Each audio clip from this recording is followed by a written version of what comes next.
For the first time since this U.S.-Iran ceasefire was brokered 4 weeks ago, Iran is actually initiating attacks right now. We know that the United Arab Emirates missile defense system is activated. 4 missiles were fired from Iran to the UAE. 3 were shot out of the air, intercepted over the sea. The 4th fell into the water. A new round of fighting in the Iran war broke out again today, and it does mean that the so-called ceasefire between the United States and Iran has kind of come to an end. There's military weaponry involved, there's shooting down missiles and drones involved, and this comes after the United States made attempts to evade Iran's blockade of the Strait of Hormuz. The latest update includes US warships shooting down Iranian missiles and drones in the Strait. But before I give you all the details and how we got here, Jake, your 2 cents. Yeah, I think that brother said Iran initiated attacks. That's wrong. Yeah, that's not really right. As you're gonna see here, we'll tell you who initiated attacks, how they initiated them, but most importantly, why they initiated them. And ironically, my theory, that I'll share with you guys after Annie gives you all the facts on the re-engagement in the war, is that it's because Iran sent us a really good peace offer that we had to hurry up and attack them before people realize that we should take that offer. So you're gonna see all the details here. Before I give you more of the details, I just want to remind you all that the price that you're paying at the pump as we speak is pretty bad. Very expensive to pay for gas these days. And because of the decisions made by the Trump administration at the behest of Israel, it's only gonna get worse. Now let me continue on with the rest of the story. So over the weekend, President Trump announced his so-called Project Freedom via social media.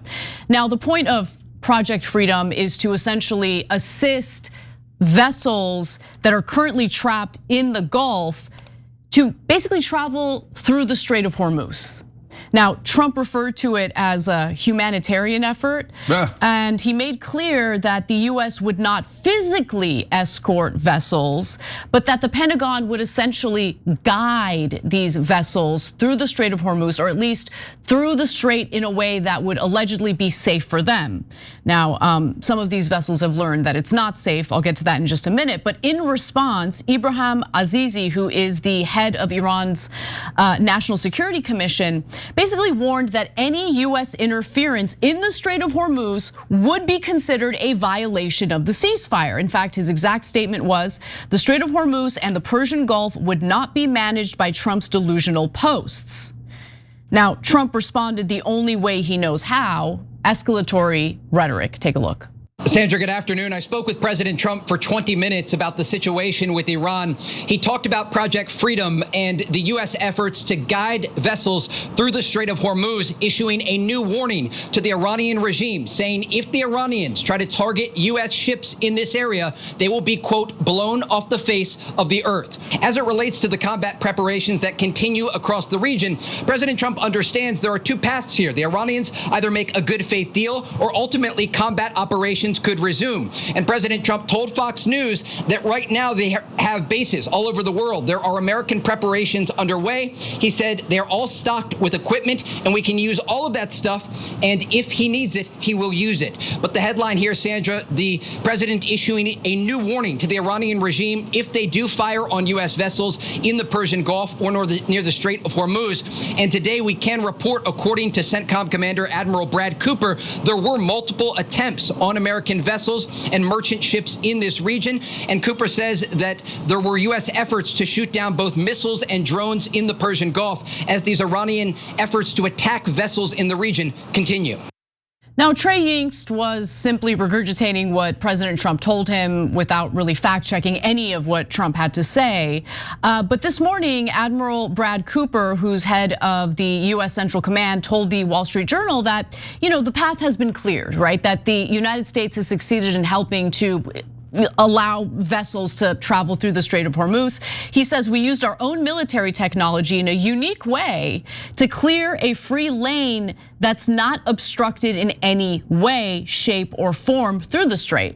That's what the admiral claims. He now also claims that the US is attempting to clear a 2-way path so that commercial ships can enter the Persian Gulf as well as exit the Persian Gulf, saying that the most important thing in the near term is getting ships out, and then over time we'll also for sure see ships go in. But Iran sees this again as a violation of the ceasefire. Iranian officials did threaten to retaliate against American warships or other vessels that sought to run their blockade.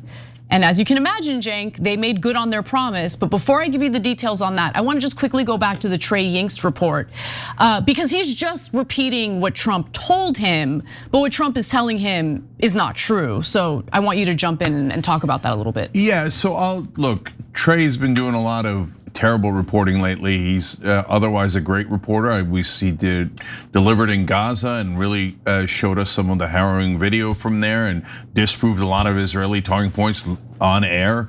He did a brilliant job, but lately he's just been regurgitating what Trump is saying, and not just saying Trump said it, he's making it seem like it's true. Right. And none of it is true, okay? And it's your job as a reporter to say the president said this, now here's the reality. Right, and he just is not doing that at all anymore. So now I get it. He's on Fox News, and they have to, feed the zombies, and so and it's all pure propaganda. By the way, the worst Zionist in the world is Rupert Murdoch.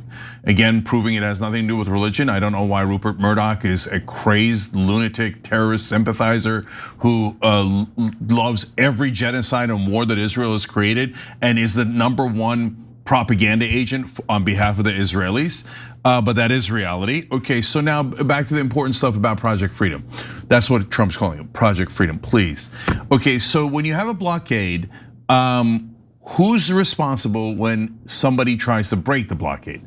Look, that's a matter of opinion. Picture this, it's midnight, you're lying in bed, scrolling through Shop TYT, of course, excited to buy that new Dragon Squad snapback you've had your eye on, but your wallet's on the other side of the room, Then you see the purple Shop Pay button, which has your payment and shipping information saved and ready to go. That seamless checkout experience is thanks to Shopify. They're making it so easy to buy your next piece of TYT merch. Shopify powers 10% of all e-commerce in the US, including ours. Shopify gives you that leg up on the competition with hundreds of beautiful, ready-to-go templates to express your brand's unique style. Tackle all those essential tasks in one place, from inventory to payments to analytics, and expand your brand reach with built-in marketing and email tools. Super helpful. And I already mentioned that awesome purple Shop Pay button.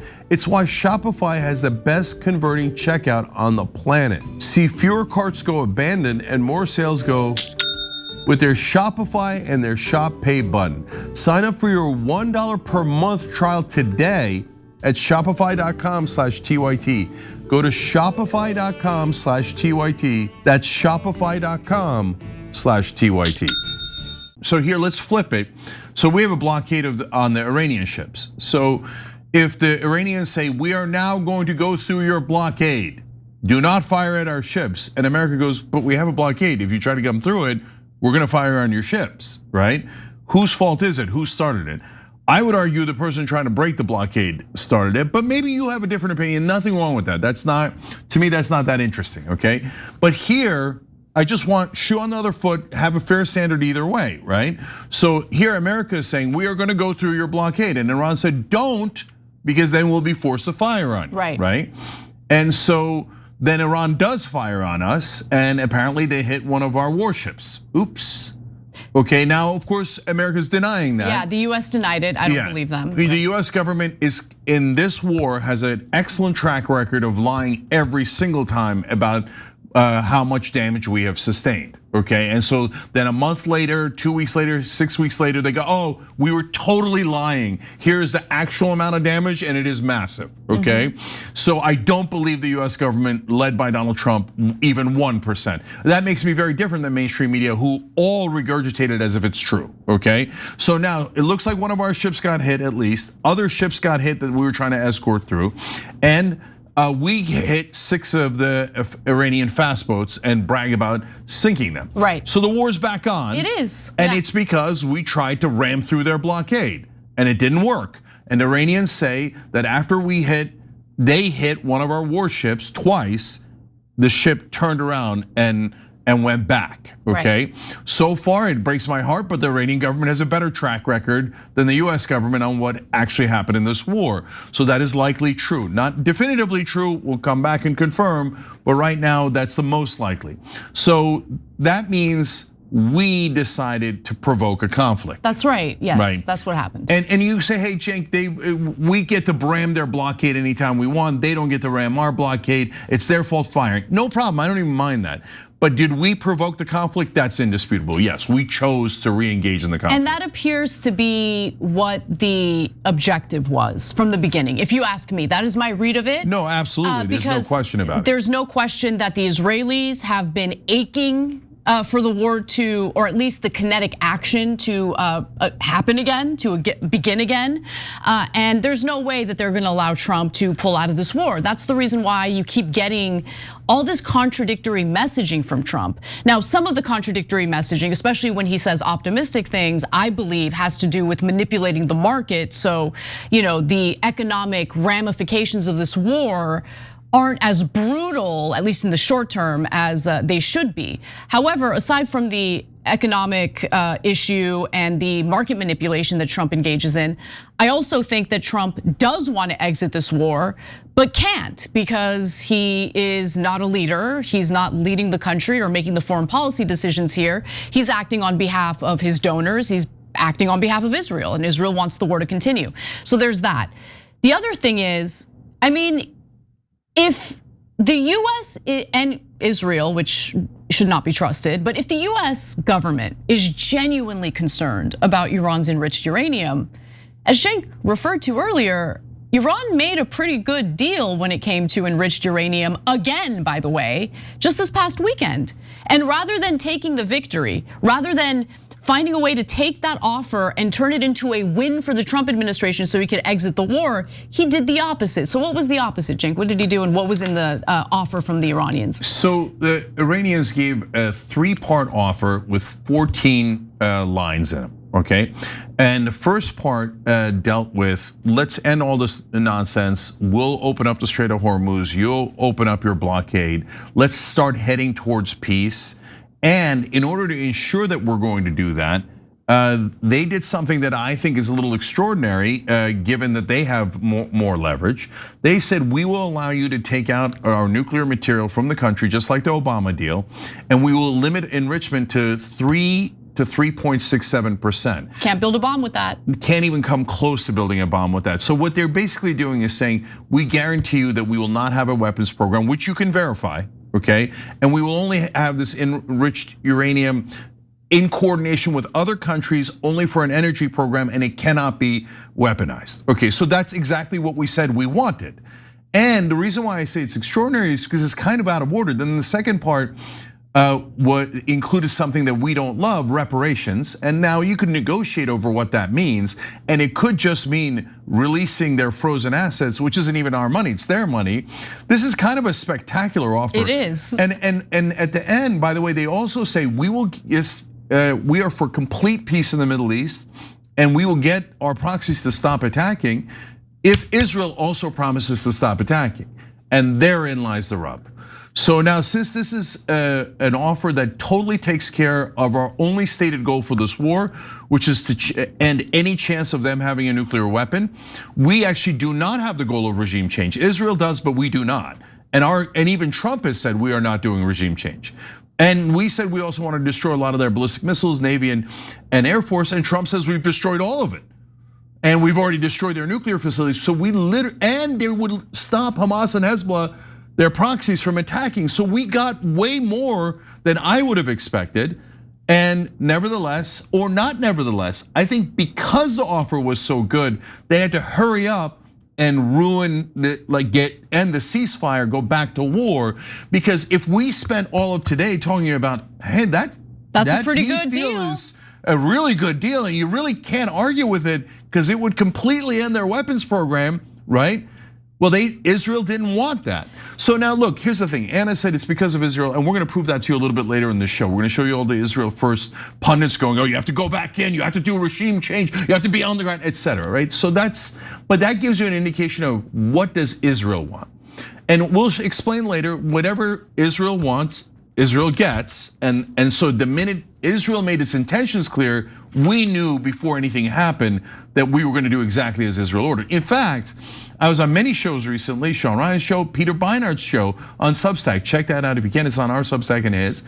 And I laid out a marker ahead of time. And I said, look, Peter, as an example, if we get out of this war, you agree there, Peter's a good guy, agrees with us on a lot on Israel's wars, Iran, etc. He's a little uncomfortable about how people talk about Israel. About how Israel controls our foreign policy? Yeah, and they do, and that's the debate we had. But it's just the truth. Yeah, it's okay. You guys can check out that conversation. Perfectly pleasant, civil conversation about an important topic where we both give evidence in both directions. Okay, so but I said, Peter, let me lay out a marker so that people watching know and can judge on their own.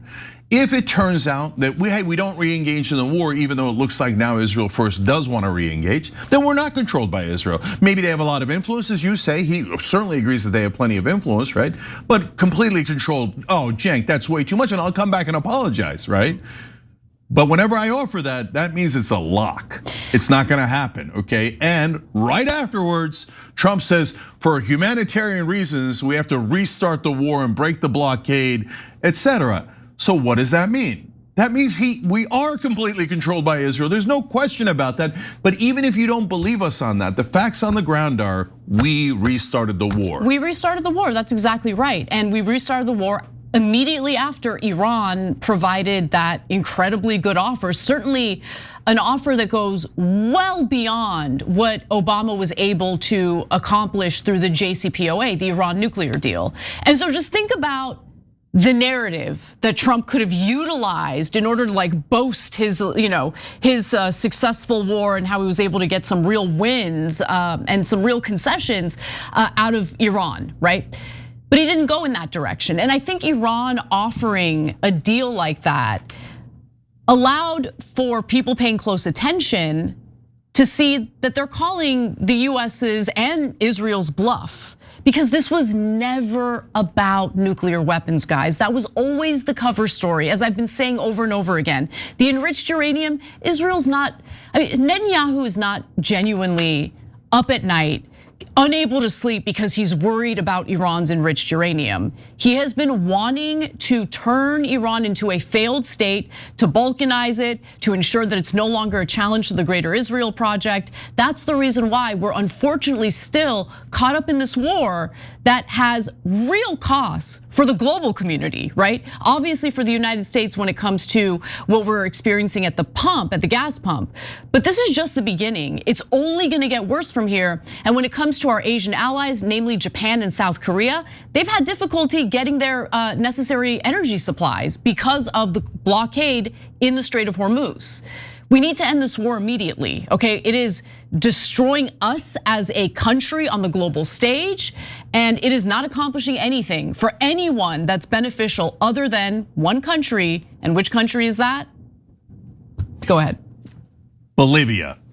Okay, just kidding. Of course, Israel. And everybody knows it's Israel. They say, no, we're not controlled by Israel, but we know the war is for Israel. Yeah. Okay, then we are. All right, so last things, guys, here. JCPOA was that great deal that Obama did. Iran is offering even a better version. Now, by the way, they also offered a better version right before this war started, before February 28th. The representative from Oman went on American television and said, we got a deal. They're offering to completely end their weapons program, take the enrichment out of the country. Every time Iran offers peace, Israel panics and says, attack them right away. And why did Israel want to get out of the JCPOA in the first place when that prevented Iran from having a nuclear weapon? Because they wanted the excuse that Iran could have a nuclear weapon. Why do they need that? Well, they don't need it for their own purposes. They desperately want to attack and destroy Iran and destroy Hamas and Hezbollah and all of those things, and the Palestinians and the Lebanese. But they can't do it on their own. So they need the nuclear threat in order to trick Americans to fight the war for them. And now at this point, they don't have to trick our leaders. Our leaders are 100% in the tank for them. They just need a fig leaf so that American media can come in and go, well, I mean, nuclear weapons, weapons of mass destruction, there's nothing we could do. I mean, let's all debate it. Let's all have a fake debate. Now, all of them know that Israel pushed to get out of the Obama deal. All of them know that that made Iran's weapons program possible when it was impossible. So why would Israel, who claims to care about their nuclear program, help them with their nuclear program? But no one in mainstream media will talk about that because they are corrupt and they work for Israel. Yeah, and by the way, the other thing is, the Israelis are one-trick ponies. They use the same fig leaf for every atrocity they commit, right? Genocide in Gaza, we were scared. We needed to do it for our own security. The leveling of entire villages and the annexation of southern Lebanon, which is what Israel is working on as we speak. By the way, remember in Gaza when the Israelis were occupying 53% of the Strip? They have quietly redrawn the map, and now they're occupying 63% of the Strip. That's because they're criminals and terrorists and fascists, and there's no question about that. They meet the technical definition of every single one of those things, but the job of American media is to lie to you and pretend that their victims are the terrorists. Their victims are the aggressors because they're giant liars. So last thing is, guys, is it possible that Donald Trump is doing this deeply irrational action that he has seen with his own eyes drives up prices, including oil prices, has driven his polling down into the low 30s and has nearly destroyed his second administration? Voluntarily? Is he doing that voluntarily? I mean, Donald Trump has a pretty good sense of when to turn around. That's why they invented the acronym TACO, right? Tariffs don't work, okay, I'm turning right around. This doesn't work, I'm turning right around. But here, it is definitively not working, and it is destroying his own career and legacy. Nevertheless, he's doubling down. Why is that? There is a very logical reason for that. The only thing that could be worse is if the blackmail is released. Do I know what the blackmail is? No. Do I know definitively that it exists? No. Does this fit the pattern of blackmail? Absolutely. If you're not asking that question, you're not a reporter. You're a propagandist who does not want to challenge the powerful, does not want to challenge the government. That is a very logical question to ask at this point, because the president is doing something insane, not just to us, but for his own interests. Why would you self-immolate unless the blackmail is thermonuclear?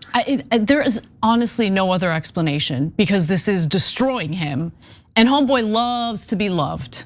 Yes. Right now, not a lot of people be loving him. I mean, at this point, to choose to be hated, and he is perfectly aware that he's choosing to double down on people hating him, including his own base. Yep. Well, it takes something extraordinary for that to happen, but nevertheless, our media's job is not to be curious, is not to challenge things, and instead they will say, a conspiracy theory, all these, you are rascals, you naughty guys, daring to ask questions of the government. Don't you know you're just supposed to believe whatever the government says? That's what they told me at the New York Times and CNN. Yeah, well then, people who have that mindset are not journalists, they're just stenographers for the government and are useless. Okay, sorry, one super last thing, fun prediction for you guys. I bet Israel releases the blackmail anyway at the end. Can't wait. Okay, because I know people like this. They're evil, yeah. Yeah, and they like to rub it in, and they like ritual humiliation, okay? So after Trump does every single thing they wanted, they'll pull a Trump on him. Remember, you can never make Trump happy. Trump will always throw you under the bus. No matter how loyal you were to him, you disagree with him 1%, and he will try to ruin you. Israel and Netanyahu feel the same exact way. So the minute Trump does 1% something they don't like, they'll release the blackmail anyway and ritualistically humiliate him. Every time you ring the bell below, an angel gets his wings. Totally not true, but it does keep you updated on our live shows.